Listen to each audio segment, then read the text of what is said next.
Bonjour tout le monde, c'est Christine de Style Harmonie. Merci de me rejoindre.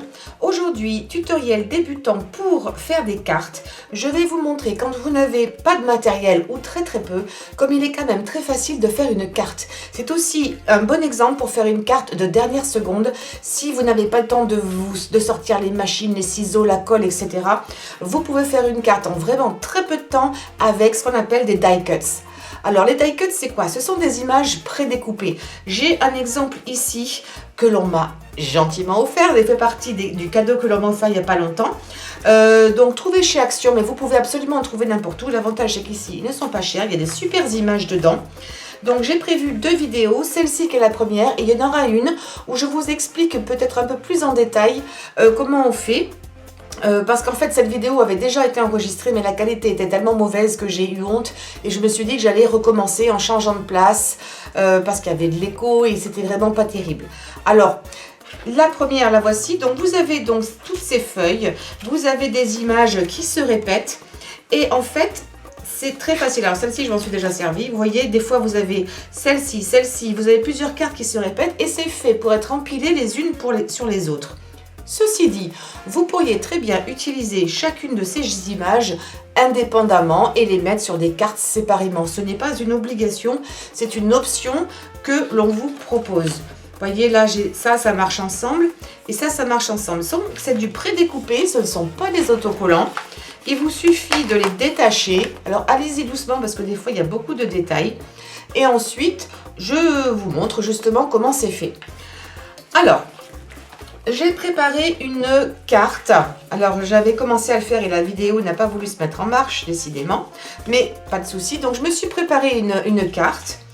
Et carte standard, hein, donc une feuille à 4 plis découpée en 2 puis pliée sur elle-même.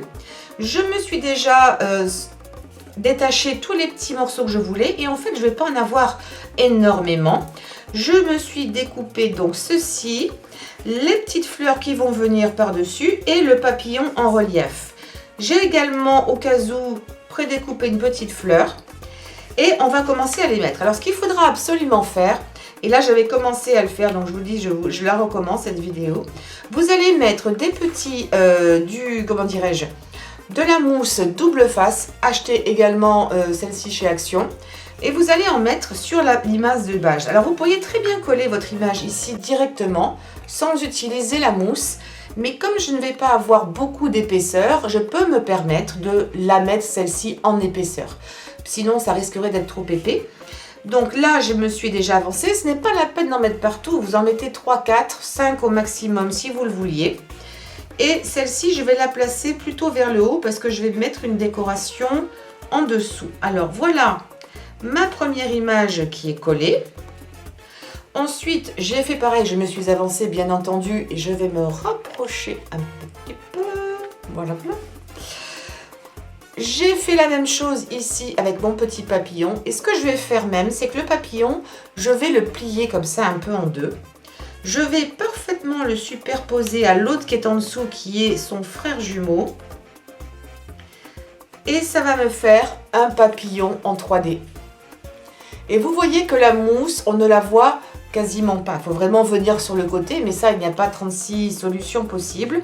Mais la mousse, moins vous la mettez au bord, vous voyez là, il faudrait vraiment regarder. Mais plus vous mettez votre mousse proche du bord du papier, plus elle se voit. Donc dans la mesure où vous pouvez, ne mettez pas la mousse trop près du papier. Et ici, une seule mousse, ça suffit. Je garde les ailes du papillon en l'air et regardez cet effet de 3D. Je trouve que c'est absolument mignon. Alors, il proposait dans la planche également ces fleurs.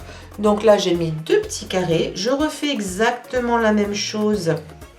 Je viens ici et je superpose, ce qui fait que là, donc c'est ma carte à plat.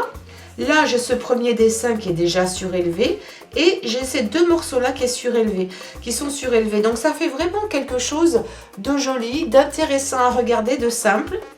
Et ce que je voulais vous montrer aussi, et je ne sais pas pourquoi, peut-être qu'ils vous ont laissé le choix, mais sur chaque page, vous avez un dessin ici. C'est juste un dessin, ce n'est pas prédécoupé. Mais comme c'est joli, pas question de le perdre. Vous voyez, à chaque fois, vous avez un dessin différent qui revient. Donc, ce que j'ai fait, parce que sur la page que j'ai prise, c'était la même chose. J'ai découpé une bande. Je suis venue me faire une petite bannière, ici, en découpant de la mousse. Et c'est pareil. Est-ce que je la mets sur le côté ou au milieu? Je pense que je vais la mettre au milieu. Je vais la mettre par là. Et donc, je me suis découpé une petite bannière en 2 coups de cuillère à peau. Et voilà, alors je m'étais pris une petite fleur au cas où, que je pourrais venir mettre également ici. Oui, non. Je trouve que ce n'est pas utile. On va faire plus simple, je me la garde pour autre chose. Parce que ici, j'aurais pu la mettre, mais c'est pas collé, donc ça ne va pas. Parce qu'on voit un petit peu en dessous. Donc voilà, ma carte est terminée. Et vous voyez, il ne m'a pas fallu longtemps. Ça coûte 1,99 €. Vous en avez d'autres qui sont même à 1,55 €. Et vous avez une quantité industrielle de die cuts à l'intérieur. Donc vous pouvez faire plein de cartes pour un prix ridicule. Sans besoin, à la limite, vous n'avez quasiment même pas besoin de ciseaux. Peut-être que vous pourriez avoir de la colle si vous vouliez coller ça directement, mais vous voyez, c'est super simple. Vous avez fait une carte personnalisée en moins de 5 minutes. Vous avez commencé à voir les couleurs, etc. Vous avez quelque chose en dimension. Il ne vous reste plus qu'à prendre un crayon, d'écrire votre petit message, emballer, c'est pesé. Voilà, donc pour des cartes de dernière minute, c'est super bien. Pour les débutants ou celles qui n'ont pas beaucoup de matériel, c'est exactement ce qu'il vous faut pour démarrer. Et en plus, quand on débute et qu'on n'a peut-être pas encore beaucoup d'imagination, ça vous permet de commencer à voir comment les couleurs se marient entre elles, de faire des camaïeux de couleurs, comment on dispose les choses. C'est une façon très simple et peu onéreuse de démarrer.